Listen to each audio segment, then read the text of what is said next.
Hello, everyone, and welcome to Fight Night Rising. I am Chris Boopasaurusrex here with Rissa. It's going to be such a great day, but I'm sure you're wondering where Casa and Crowan are. Just to let everyone know, they're nice, they're safe, but everything is going according to our plan, Rissa. Just kidding. Casa's going to be doing some Legends of Runeterra streaming. He's part of the creator program there, and Crowan is going to be competing in the Starside Invitational. And Rissa, you've been working a little bit on the Starside Invitational. Before we get into Fight Night Rising, why don't you give a little plug for that? Yeah, so right after this broadcast, actually, we'll be hopping right over to Starside Invitational. Crowan, who's missing, will actually be one of the competitor as well. We're going to be featuring some of the top players from China, along with the top players from NA. And if you guys were tuning in to our Giant Slayer series, 7 out of 8 of those NA top players are actually from the Giant Slayer series as well. So extremely hyped for that, and it's going to be one of the first regionals per se, China versus Yeah. NA. Yeah, I love one of the biggest things about esports is just that regional rivalry. And we've gotten some peeks as to different play styles per region. And we're definitely going to be going over that during this cast as well as they say China and Korea roll very aggressively, which is a good thing right now in this meta. While people in NA and Europe tend to save their money. And so I'm really excited to see what kind of differences in lobbies that creates during the Starside Invitational. But we'll get there in about 3 or 4 hours. Right now, we're in Fight Night Rising. This is where Woo! the new up and coming talent in TFT, get their medal on, they bite down, and they try to make it. And this is one of the coolest things because Giant Slayer has been doing this for such a long time. This really helps the community. And if you're looking to participate in something like this too, it provides opportunity that way, right, Rissa? Yeah, for sure. So Find It Rising is the intent that you don't have to be the biggest streamer in the world. It's simply you're a high elo player, Masters Plus, and we give you a chance to shine on this platform. So we already have some returning winners. Gunmay, for example, won 3 different times for Fight Night Rising, but has never been able to defend that title consecutively, which is Oh. something he's trying really hard for tonight. And then we also have Gnard Dawg, who was second last fight night. And then other than that, we have some new players as well. So I'm really excited to see what kind of new playstyle they bring along with the new patch. Yeah, and yeah, just like you said, new players, new play style, new patch. This is really exciting because I think we're probably the first tournament on this new patch, and we're going to get to see the differences that the patch did create. So, just a little bit of a Spark Notes version on the things that we're going to be noticing right away is probably the prevalence of Chrono KL or how contested that's going to be, as Chronos did get that rework, and a lot of people saying they're going to be a lot better. The mech got nerfed, but Rissa, you and I were talking about it a little earlier before this cast that the nerf is not going to take it out of the meta per se. We might still be seeing it in this lobby. Yeah, for sure. There's just so many different variety of comps that we should be able to see tonight. Yeah, sure, Chrono KL was prevalent in the last meta. Only comp that didn't really get nerfed, so we're definitely gonna see some of that tonight. But otherwise, I'm really excited to see what other comps either shine or we might just see like 8 different comps even. Okay, Yeah. rarely, but ideally that would be amazing.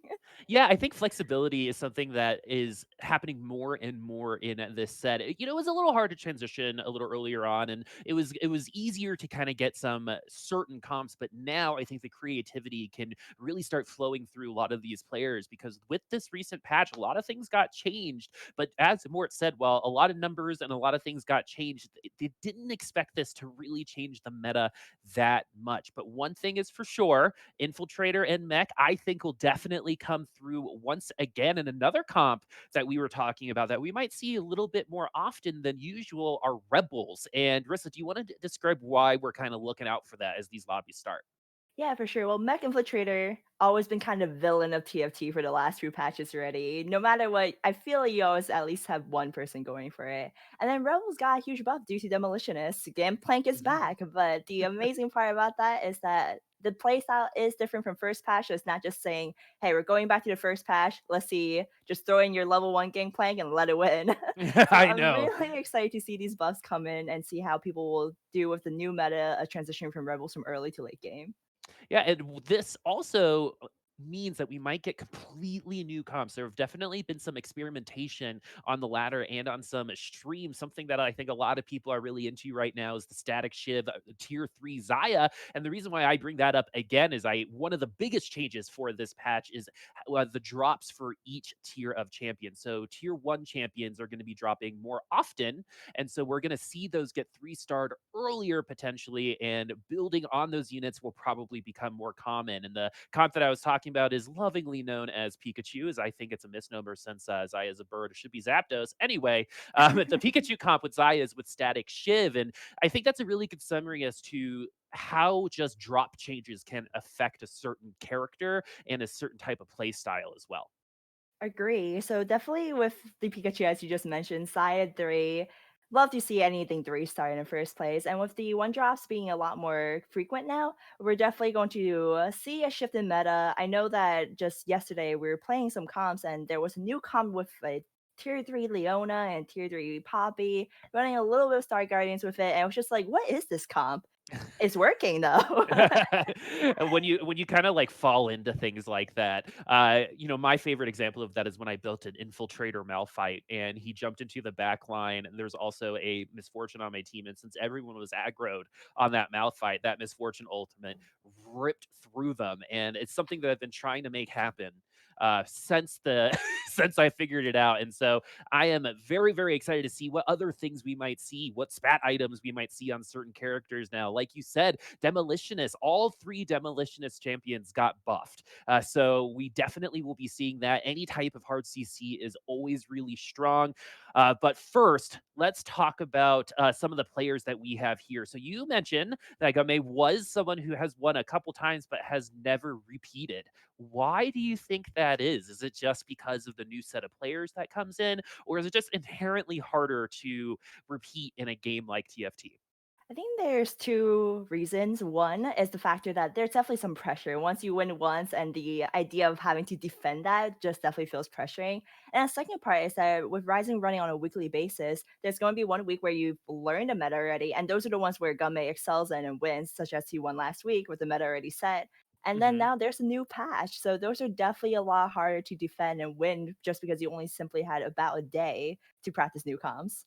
Yeah, this is definitely going to be the Wild West, and that's why I'm so excited about it. Sometimes when a new patch comes in, it just levels the playing field. Doesn't matter how good you were on that last patch. It doesn't matter how bad you were on the last patch. I'm just bad all the time. But it doesn't matter in the end because everything is new. Again, things change. While Mort did say the patch wasn't intended to change a lot in the meta. It's definitely going to affect it.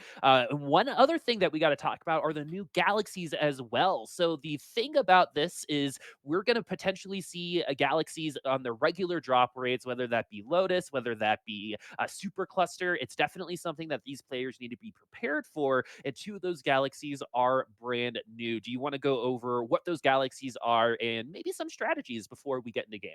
Yeah, so we have two different Vega galaxies coming alive. One is Treasure Trove, which is insane just because with the Treasure Trove, there's just so many items and gold. And it's one of my Yeah, favorite and RNG, right? Yeah, I mean, I love that galaxy because I feel rich. I feel like I can have any item I want in the world. So Treasure Trove is definitely the one that I'm hoping to see tonight.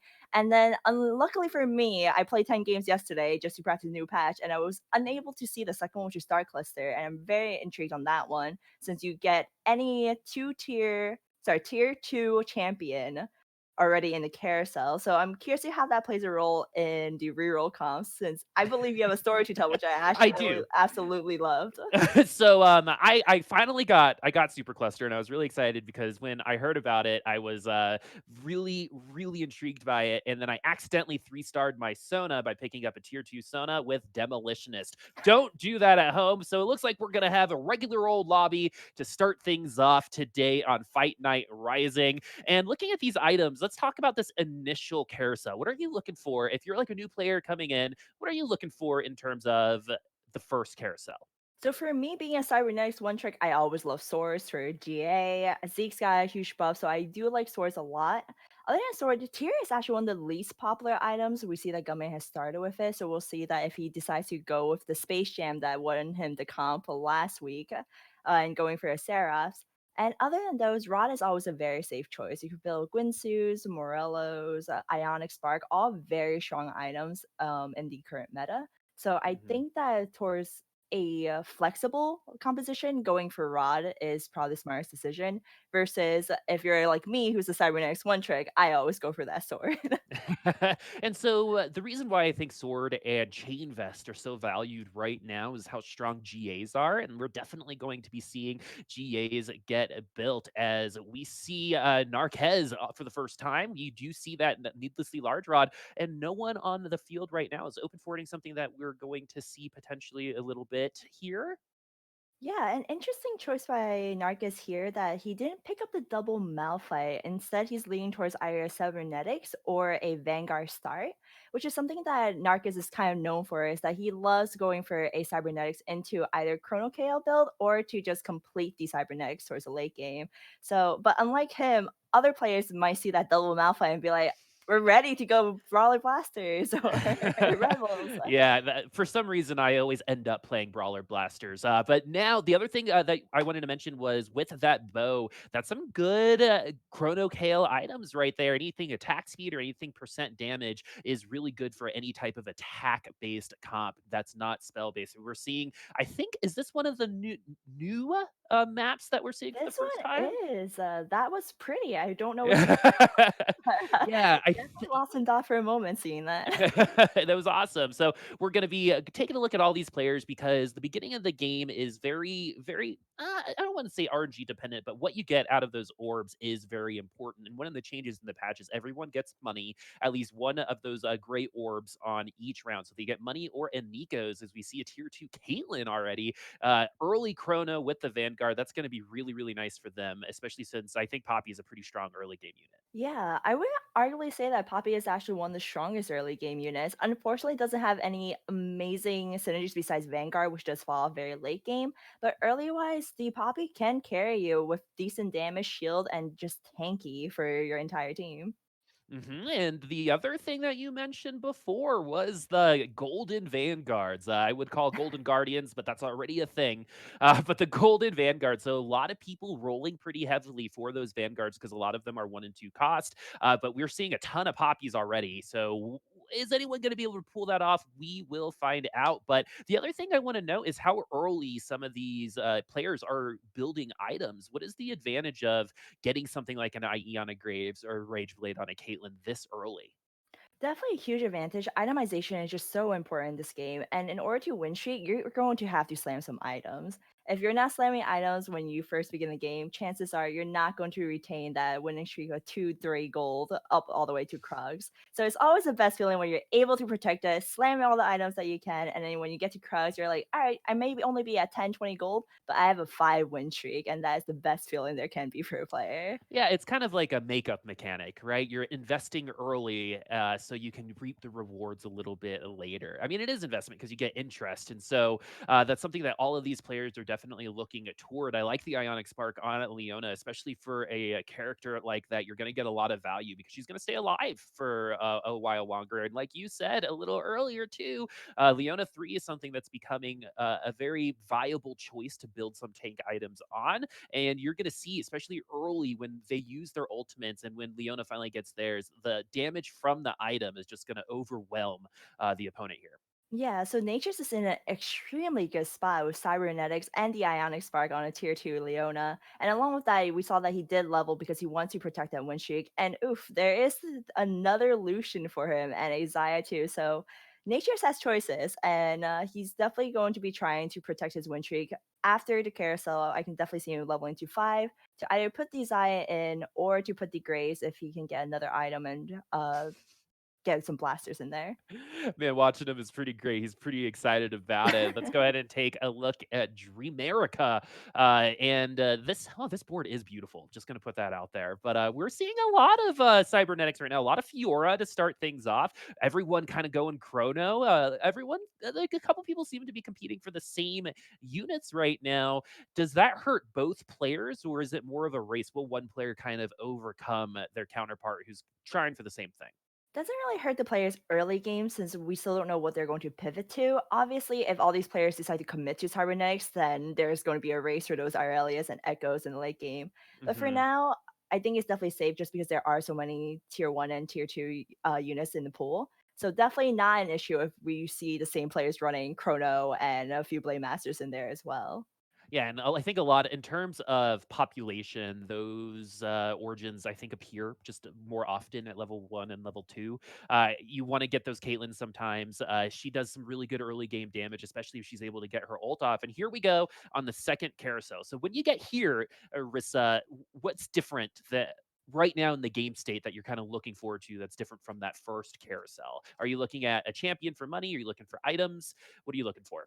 So most of the time, you definitely should be looking at the items. Item is just too crucial that, yeah, sure, having a 3 cost champion is nice, and it always feels nicer to be a little rich, but definitely always look for items here. What are you trying to build? Either you're win tricking already, and you can look for an item that you can slam immediately, or you have a composition in mind, and you know, for example, if you're running Irelia, you want to build some IE, so you want to start aiming for those type of items so that you have that option when you get there. Mhm. And so while we kind of see the leaderboard separating a little bit, we got Sphinx Boy down at 82 at the bottom, and we've got a couple hundreds at the top. When do you start kind of worrying? Is it about right now, or are you still kind of hoarding money on lose streaking at that point? Because if you're Sphinx, you don't actually want to win the next round, do you? So yeah, so you definitely want to keep up with the loss streak here. I mean, he's running all those Jarvans. It seems like he might even be going for a Jarvan 3. So I'm very curious if he ends up being kind of a protector reroll comp for that one. But yeah, so nothing to worry here. During your starting rounds, no need to fret. Lose all the rounds if you need to. Get that starting gold. And it's not until you hit maybe on the 50 HP or lower mark, and depending on what round you are too, that you might start worrying. Obviously, in the stage 3, if you start being around 50 health, I would Hmm. be very concerned. All right, But so we'll until definitely be then, looking at that on the side of the screen there, as Sphinx does end up winning that round. He is able to get to that 10 gold for that one extra interest, but like you said, probably not the best case scenario for him as he does lose that lose streak and potentially I think the extra gold that he was going to be getting there. We got Nature's at the top, and I think Nature's start was very, very strong. This was the cybernetic start. We've got the synergies already there. We got some vanguards going on, and we also have some blade masters. So why does cybernetic lead you into blade masters so easily?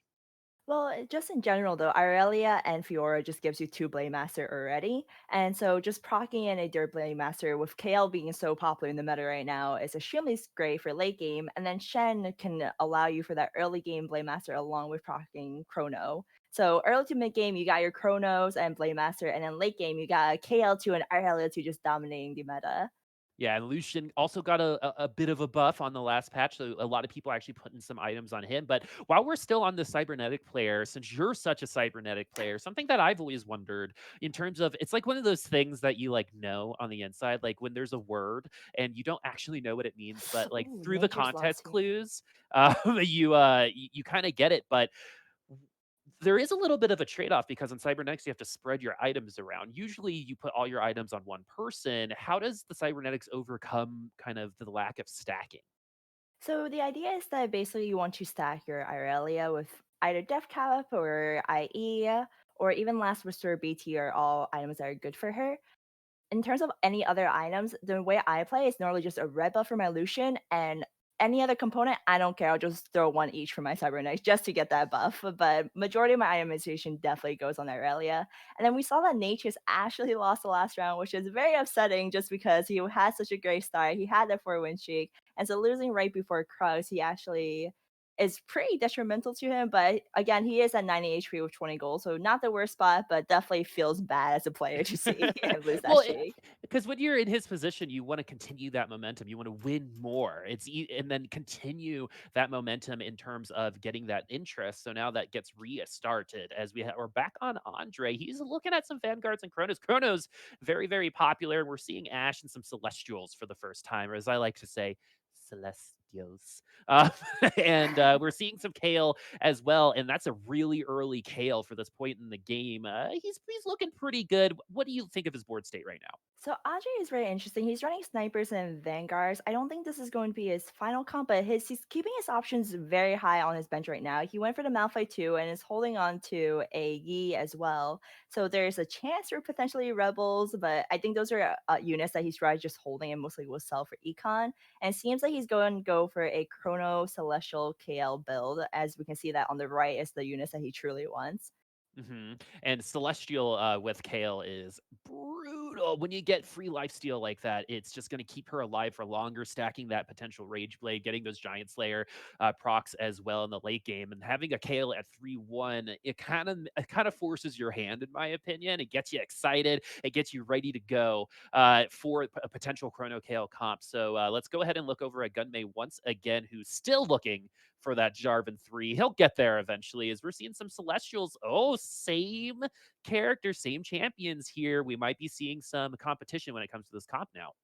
So Gunmay may actually, I'm very curious if he actually ends up with the path, but Gunmay was known for being a Space Jam player. And as we can see here, he has his Darius too, Jace. He doesn't have his Rakan yet, but he does have Kassadin and also his Xin Zhao. So Space Jam is something that I do see in the meta. I don't know if it's still as strong as it once was. So I'm very excited to see Gunmay being a master at this comp and see how he performs with it. And I totally agree with you because Space Jam did get a couple subtractions in the patch, but it's one of, in my opinion, the best comps to watch because once you get that Darius going, it's like those r slash oddly satisfying videos, right? It just pops each one of those pimples or champions on the field, and look at his economy. This is what loose streaking can bring you, is a ton of gold, but it's gonna be, he's getting down to that 50 HP, like you said, and it's 3-3. Now might be the time that he's gonna have to start forcing something and kind of diving into his money. So let's talk about Space Jam. Why is it called Space Jam, and why is it something that players seem to like? Well, Space Jam is just it goes well with the music. Every time you see the dunk goes down and you play that song in the background, everything just fits so perfectly. And honestly, they are space pirates as well. I am very concerned for Gummy's state here because he is in 50 HP. He doesn't have that great of an item right now. He only has a chain vest on his Darius and then no damage items. Even for his Jace, it was just simply a Negatron Cloak, I believe, and also a Redemption. So at this stage, normally you want to go for level 6 first before you reroll your excess. And I know Gumme is a player that will definitely try to hold off as long as he can before having to roll all the way down, usually around stage 5-1. So we'll have to see if he hits, but at this moment, itemization doesn't seem amazing for Gumme. All right, and he did just beat Dreamericaa, who's on the bottom of the totem pole right now, but will get first choice. And this is where the units start getting pretty expensive and pretty. They want these KOs, they want these four cost units. If not just for if you're picking last and they're still there, it's 4 gold can put you over that interest range. Something that we're seeing now, though, is some defensive item choices. We're seeing some chain vests, we're seeing some Negatron cloaks. In this current meta, it definitely seems like defensive oriented builds with trap claws, with quicksilvers that just got nerfed, seem to be pretty valuable on carries. That feels different than in the past, like in set one and set two. Is that just a product of the set having so much CC, or is it just those items in this particular meta have found themselves in a good spot? I think definitely there's just so many tanks and brawlers being relevant, mech infiltrators being a giant tank in the front line. You definitely want to make sure the characters that can push out damage are protected, which is why Trap Claw or Quicksilver is so crucial for your carries. And then we hmm see here that Dream Erica actually went for the KL with the bow, so I'm curious to see if she's going to transition into a Chrono KL build. We do see that she has the Kassadin and she is running Mana Reaver. So I'm a little confused, but also very curious just because it is still in the mid game right now. But having that bow with KL definitely gives her a little bit of an edge to go for that build now. Yeah, and even though it's just a single component item, attack speed equals quicker ultimates, and on a character like Kale, attack speed equals the transformation a little quicker, so you can start doing that AOE damage a little bit quicker. But it's going to be hard to do anything when you've got still one cost Graves. You're trying, I think you're mixing things around. It seems like the decision on what type of comp it hasn't been made just yet, and there's been a little bit too much changing around. That's actually something that I get trapped into a lot with which is sometimes you just gotta go for it, right? You're missing some health. You're at 30 HP now. Might be time to spend some Right. The money. 30 HP is definitely very concerning. We saw it on Erica's face too. She's like, oof. Like not looking amazing with those one-star units, and she's at level 7. But unfortunately, until you hit level 8, you're not really gonna get a number one comp. So I think for Erica's case scenario, she might have to roll down a little bit and just try to stabilize enough so that she can push for the top 4. Because then she might not be able to get there, but she is level 6 right now, which is, Sphinx is also level 6. Leveling is something that I think is one of those masterworks, right? One of those things that the great players know exactly and inherently know when to do it. So why do some comps stick around at 6 for so long, and why do some comps try to level further? Is it just where their pyro spikes lie? Yeah, so one thing for Chrono KL, at least in my opinion, is that hitting that Valkyrie and your well, KL2 is your number one priority. So if you need to stabilize and roll a little on 7 for that KL2, go for it. But in order to get to that number one, you want to hit your misfortune. And so any composition that has a legendary inval, especially with cybernetics, for example. Also, Irelia 2 can carry you pretty far into the mid to late game, but late game wise, you're going to need to hit your Echo, or else it's going to be a very sad cybernetics game for you. Oh, I've had those cybernetics games myself. Those champions are probably just going to turn into money here. 68 gold. I think you gotta level, and then your excess, and then I would love to see her roll right here. There's just I think not a lot on her board to keep her stable. I could be proven wrong, but she is at that 9 loot loss streak, so she is getting max interest right now. But you got to make it to the top 4 if you want to get there, right? So if you're dead already, you're just going to be watching everyone else play. And right now, Dreamericaa has a decision to make. I think this is kind of a fork in the road moment for her. She's definitely taking a little bit of a risk. 30 HP, you're definitely going to survive a couple more rounds. So I think she's willing to take the loss here and then move on to a fast A and to push for that power spike. And so the other thing that that's really interesting is that like a lot of these comps are kind of inherently slow like that. So you have to expect to lose. But this has been pretty rough so far. We're at 15 HP for Dreamericaa, and we're going to stick around on her because I'm really curious to see how she handles this next point, because it's going to be about 25 gold to level, and the percentages for her to get that KL2, depending on what everyone else is doing, is all right. It can work out for them. So we'll see if it's going to matter in the long run, because that Kale is going to be contested the entire time. Does find the cast in, and you're seeing these rolls happen pretty quickly. But unfortunately, she's No, getting KL, there's the everything. one oh, Oh, she she missed. passed it. She passed 1K. Oh, she's not going for the KL carry anymore. She given that up, I think, because she did see there are other KL Uh huh. in the lobbies, and her itemization are not really ideal for KL as well. As we saw, the other KL had their Gwynsus, their GA, and her KL had just the Shiv. Uh So it huh. seems like she's switching over to a cybernetic celestial mana river build, and I'm not sure at this point how long it'll stabilize her for. So she's definitely in a dangerous spot, as we can see here. Is it enough to kill her though? She's running away. Oh, and she survives. So we're gonna get one more round. You see the sigh of relief right now. You could see the muscles just all relax all of a sudden for Dream Erica. And we're still kind of moving things around. We're looking for the right units, and does luck into the Irelia with 5 gold left just in time. Looking at some cybernetics, taking out the poppy. Again, She Yep, she hit the Echo, so she has 6 cybernetics, but she doesn't have enough items to give that buff to all her cybernetics. As you can see here, Irelia has 3 items, and she could really only give 2 other cybernetics an item. I would definitely slam the chain vest on one of the other cybernetics right now, just for that buff.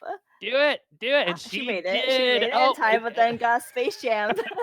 welcome to the jam, my friends, as we see Space Jam go on, and the Darius hasn't been able to link those together, but this Irelia keeping her in the game so far. Oof. Oh, Oh, oh, and she's she's still alive. alive! Absolutely insane stuff right now. She's so lucky that her opponent was only at level 6, and now she'll get first choice here and potentially a spatted Echo. Um, in- Yeah, yeah. Okay, there you go. So now we're now we're getting to some heavy units, and I heard a little bit of a little bit of a sigh from you. What is the trap that sometimes that happens with spats? I think is kind of what you're thinking about. Not even just spat. I think the reason she picked it up may potentially because it's just a second echo and she wants to look down and hit that echo too. But Hmm. at this point, I need to see her items again, but chances of her finding an Echo 2 with 0 gold at this point is gonna be very tough and unlikely, but I think she might have to just take that risk. I would try to maybe even go for a tier for Frozen Heart on my Vi, just to give me a proper item. Two misfortunes. So Unfortunately, she can't do anything with that. There's yeah, that's the rule. That's the rule when it comes to TFT. You only see the legendaries you don't need. That's just always how it That's works out. true. And so she's got one roll to potentially Right. luck into an echo. At least she's level 8. This is a good time to stabilize. You saw how close that last round was. So if it's going to be that close with one person, it probably will be close for the next rounds. It's going to be really all about these ultimates and how they line up. This is actually a potential good matchup because the mech has been nerfed recently. The Thornmail is going to hurt that Aurelia for the time being, but that Aurelia definitely carrying right now. And then Final has not hit his Mech 3s yet, which is a really good matchup for Erica right now. And then, as mentioned before, so the spatula here doesn't do much just because there's only a chain vest for her to put it with, which does not really synergize well with the comp. So again, she picked that unit up just for the case they were hitting the Echo 2. But I think with her position right now, with one loss left, I definitely would have tried to look for a tier item for that buy just to protect yourself a little bit longer. Yeah, I was a little giggle because there was another pack with 2 ASOLs in it. Again, you only see the legendaries you don't need, but it's really good to see Dreamericaa here. We're sticking with her because she is on the brink of elimination right now, and how cool would it be if the comeback happened? Another mech player with the same exact items on the mech for her, but we're gonna go ahead and move along to Sphinx, who's on the other side of this matchup, who's doing a little bit of a better job against Dreamericaa. Actually gets the ult off on that mech. And now they've popped up. One of the big things with the mech, one of I think the bigger nerfs on it is the units inside the mech no longer have mana when they come Oof. out, and Erica, no. unfortunately, Erica goes down. And I think the worst part of it for her was the little bit of hope that her comp brought her before ultimately getting eliminated. So Dreamericaa will finish in 8th, but we've gotten some people in the top 3 who have bonked it on the first round and then won the next one and top 4 the next couple. But this is a really good learning experience for them as we're going over to Gnard Dawg, who's doing some Brawler Blaster. So for me, I need help here because this is a comp that I have a really hard time piloting. You should take my license away for this comp. Um, is this a item dependent comp? Is this a unit dependent comp? Yeah, all comps are like that, but I feel like this comp specifically depends on itemization more than others. 100%, you're going to need good items for Jinx. There is some flexibility there. We see that Nardark here has Giant Slayer, IE, and Quicksilver. Other options that are viable for Jinx is GA, Runons, and Red Buff is personally my favorite combination. So there's options where it's not like you only have 3 items and you have to get those 3 items for Jinx or else you're screwed.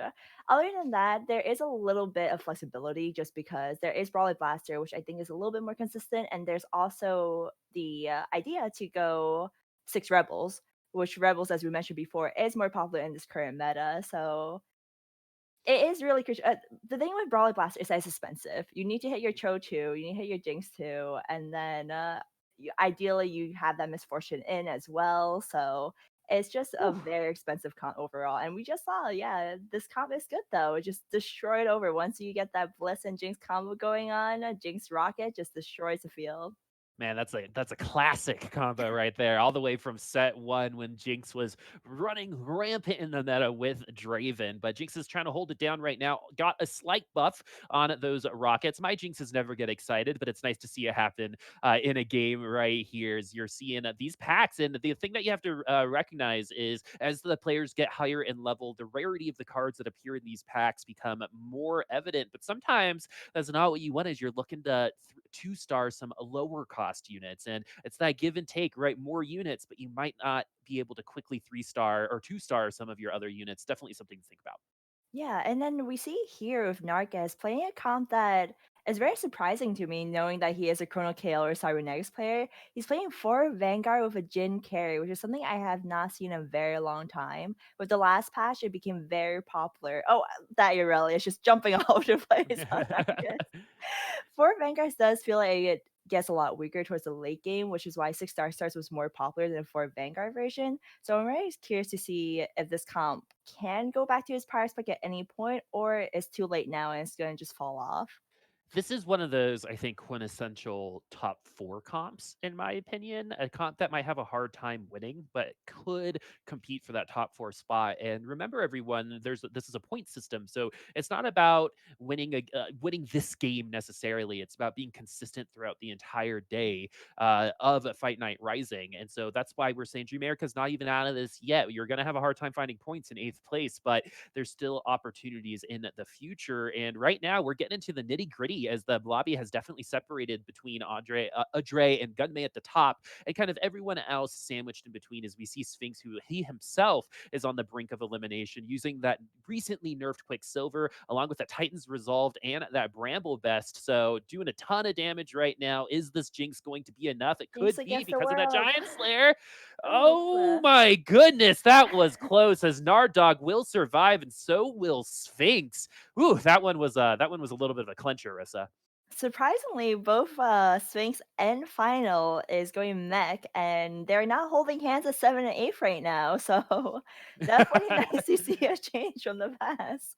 Exactly. Well, no one else is probably going a lot of those units, and maybe they've just gotten lucky. And the larger disparity of units, since they're both going the same comp, they're not quite seeing the effect of just yet. And now we're seeing some completed items. You got some Titan resolves. The redemption probably won't get taken. Uh, an item that has had a little bit of a time to shine, but oh, there it is. I am wrong. Sometimes in the late game, it can be used to push you over the edge in terms of a victory. But what are you looking for if you're Sphinx in last place? You already got your mech filled out. What kind of itemizations do you do post mech? Honestly, at that point, if my mech is all tanked out, I'm really just wanting a demolitionist. Um, why can't I think of her name? Kaisa. There we go. Her name just blanked out completely for a moment for me. Yeah, sometimes I call her Kelly.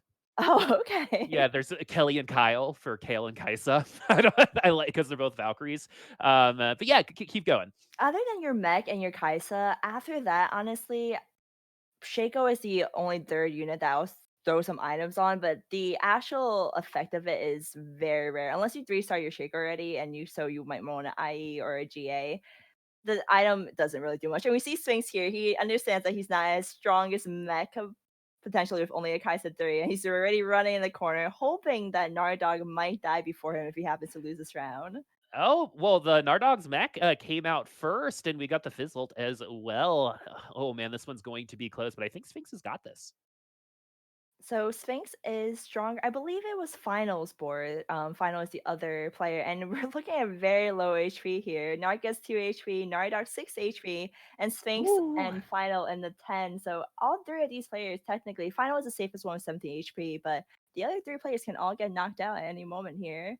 And this is where the players start falling like flies. As just like you said, the HP totals are so low, and it's crazy that we still have 7 players remaining when it comes to the lobby. Because again, everyone's just kind of taking rounds off of each other, and that goes to show how fluid Oh. this particular meta can be. As a surrender almost came, and you don't want to lose that way. You gotta let the game do its thing. As the mech gets its ult off, Rissakah ult a little late to save some of those units, and he's gonna get bursted down quickly. Might not even get the mech out, and we're going to see our second elimination. Narkez is going to finish in 7th. Sphinx also lost, but Oof. is on 1 HP.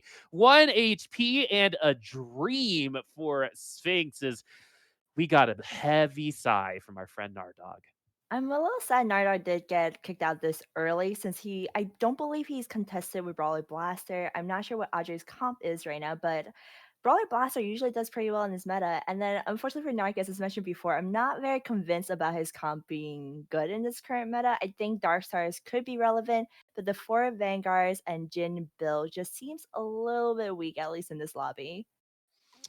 Yeah, Jin seems was like the flavor of the month a while ago as we're seeing these canes. I haven't seen a 3-item cane in a while. Those do exist, I believe, They but, do. and sometimes you lose to them depending on what items they have, if you're me at least. But anyway, as we're moving into this is late game, this is top 4, Sphinx 1 HP. The next person eliminated will not finish in that top 4 spot, so all of these rounds are so very important, and if you're Gunmay right now, you're feeling pristine because look at that portrait. He's feeling it. He's on fire. And hopefully he's just going to go ahead and let it burn himself because he's got that Jace 3 already. I believe he was going Space Jam.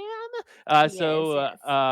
Why else would you have that Jace 3 in the end? So that's going to be a lot of burst damage. It's going to be up to these other players, in my opinion, to itemize or counter what Gunmay is doing because obviously you're seeing it right now. It's found a lot of success. Yes, and then we also have here our two mech Oh, players holding hands of maybe 5 and 4 this time, which is really ideal situation for a contested comp. exactly, and wow, it looks like Sphinx just that one auto attack, getting rid of the Oof. other mech just a little earlier was all they needed. A Sphinx at 1 HP, and like I said, a dream turns into a nightmare for final in the end. 1 HP, double mech comp. They eliminate one another. That is And some good TFT. we see that the second final die, Sphinx hits that Annie 3. Much Yeah, more. it's so funny too because I'm usually whenever I tune into Sphinx's stream or whenever I'm casting anything of his, I seem to be very bad luck for him. So it's good to see that that things can change, but everyone's still looking at the top of the leaderboard and look at these 3 cost units or three tier 3 units. It was supposed to be harder to Oof. get. I mean, looking at Gomez for right now, he 3-starred almost every Oh, crucial one. Jace 3, Darius 3. oh. Although it seems like he's still losing natures. Is that a Irelia 3? That is an That is Irelia an 3 that he Yo! snuck in all of a sudden, and I think one of the reasons wow, he actually, someone gets eliminated. It's going to be Sphinx Sphinx, our finishing in other 4th holding hands place. 4th and 5th. You know what? As if I was a mech player and I was contested and we went 4th and 5th, I'll be celebrating with a bottle of Yeah, champagne with them then you're holding hands afterwards. across, like, the continental divide, though, because one Yeah. of you guys did finish top 4, and you definitely wanna get those points in the end because I think starting strong on things like this is always a better position to be in. I'd rather throw at the end than try to climb up, at the end, personally. No one wants to throw, but we're seeing Natures this time, who started off strong himself, in 3rd place right now, and he's going up Oof. man, that Irelia Just 3 going is all over so the strong. place. One thing that I did notice, and obviously I've only played around 10 games for this patch, but I was able to 3-star my Aurelia a lot easier than I normally do, just because of the fact that with the Lucian changes and the early game to mid game cybernetics just allows you to keep your health so much more and to retain so much gold that you can hit 9 and to go for Aurelia 3 a lot easier than you could have before. And we see this in this case scenario too. If we saw that he started off with the Lucian, Aurelia, and Leona Mhm. star, got a He had a 4-win great start. streak. Yeah, he had an amazing start, and then now because of that start, he's able to push for 9 and find an Aurelia 3. And you're seeing how strong it's gonna, in my opinion, require a clutch polymorph from a Lulu or maybe some bad initial attacking from that Irelia. It's gonna be really tough to take it down, especially with a Quicksilver. So it's not even gonna be taken surprised by any CC or anything of the like. But this Space Jam comp, you're seeing how that one Irelia 3 overcame all those tier 3 units for that Space Jam comp. And on the other side of the equation, we got Adreh as well, who's still in this. But I think Gunmay's comp and Nature's comp right now looking like the 2 strongest in the lobby. They have just too many golden units. Well, on Nature side, only one, but she's powerful enough. She's the golden girl. She's the golden girl, yes. And then on Gummy side, he just has a bunch of golden pirates. My goodness gracious. The combination of the IE with the Last Whisper is such a good combo. So IEs help you get those crits, and the Last Whisper makes you a little bit more vulnerable after those crits take place. Is that the usual itemization that you see on Aurelia? As Adreh, who actually has been ping ponging throughout the lobby so far, finishes in 3rd place. That's a really good finish for them, as the top 3 are welcomed back next in the next week. That's why we have players like Gnard Dawg who were able to come back. Same thing with Gunmay, and like you said before, Gunmay hasn't ever been able to repeat, but is looking strong right now. We're in the top 2 and only 6 HP. They're pretty much tied, separating both of these players. Looking at these comps, I'm betting on the Aurelia.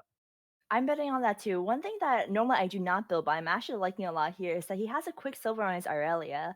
And against Gunmay in particular, there's not too much CC besides the Rakan. And just having that Aurelia block potentially that first Rakan CC is honestly so Oh, important for her. And we just see that Aurelia just jumping around the map. like a hot knife through butter, my friends. If you want to know what an Irelia 3 does, you see it right here and right now as we have our first lobby winner. It's going to be Naturesbf. Gunmay finishing in second, Adreh finishing in third, but that is only the first game of the night. Rissakah, can you talk about the format of the tournament a little bit as we transition into our second?